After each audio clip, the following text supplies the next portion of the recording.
The Archdiocese of Portland, Oregon is the latest to push back on what it calls gender identity theory. In a document released to teachers and others, Archbishop Alexander Sample wrote, "This means that names, pronouns, facilities use, attire, and sports participation should depend upon biological sex identity rather than self-perceived gender identity." Meantime, a student at St. Joseph's High School in Ontario, Canada, was arrested and charged with trespassing for attempting to take part in his classes. This after Josh Alexander says that he was suspended for organizing school protests against biological males in girls' bathrooms. He says that he also argued in class that God created two unchangeable genders. His lawyer says the school accused him of bullying transgender students. And joining us now is Josh Alexander. Josh, a pleasure to have you with us. Okay, so walk us through what happened at your school. We know that you spoke out in class about gender issues, but what exactly did you say and what happened next? Yeah, thank you for having me on. So, yeah, the entire issue basically started when I moved to the Catholic board. I used to be in the public board, and very quickly I was informed by female students that male students were using the female washrooms. This is an issue that came up in a class debate, and I used that platform to share my opinions, as every other student had the opportunity to do. And I quoted some scripture. I said that there's only two genders, and apparently because there was transgender students in those classes, that was considered bullying. And I went beyond the classroom, and I took it to the office, and I said, okay, this is an issue. There's female students that are uncomfortable. Something needs to be done. And I was ignored. A female student made the same complaint I did, and they ignored her as well. So at that point, I decided to organize a protest outside my school. And 2 days before the protest, they suspended me indefinitely.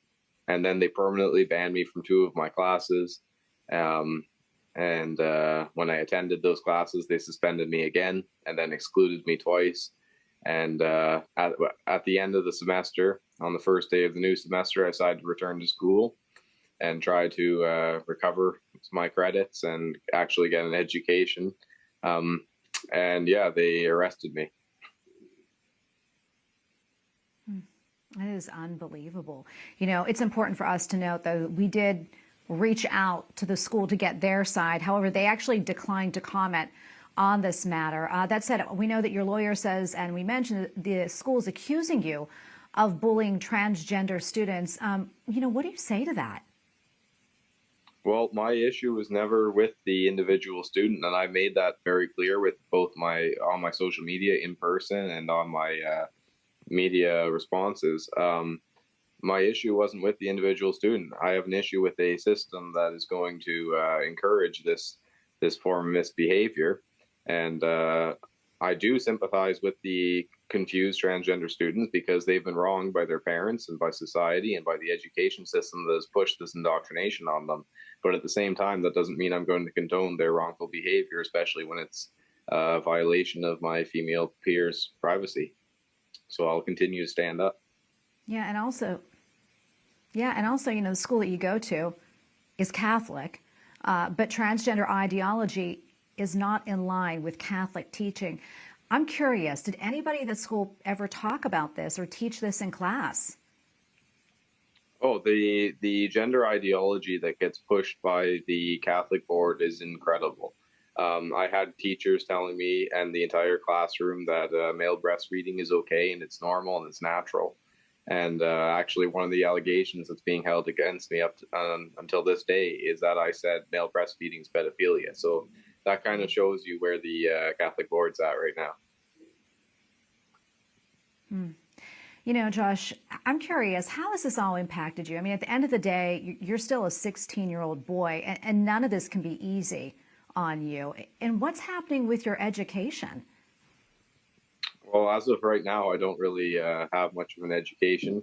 They've offered me some online stuff, but I was actually the organizer of the student walkouts across Canada during the Freedom Convoy against the online learning and against the mask mandates and all that.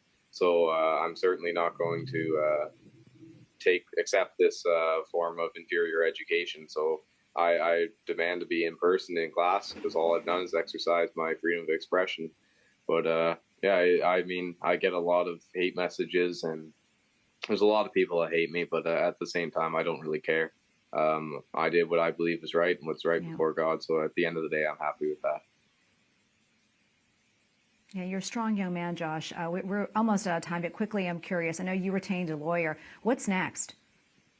We're taking them to the Human Rights Tribunal, and actually, if anybody wants to help out, they can go sign my petition at libertycoalitioncanada.com, and hopefully that'll help out my case. Oh, Josh, thank you so much for coming on, and we're going to continue to follow your story. We're praying for you. God bless you. Thank you. Appreciate it. God bless.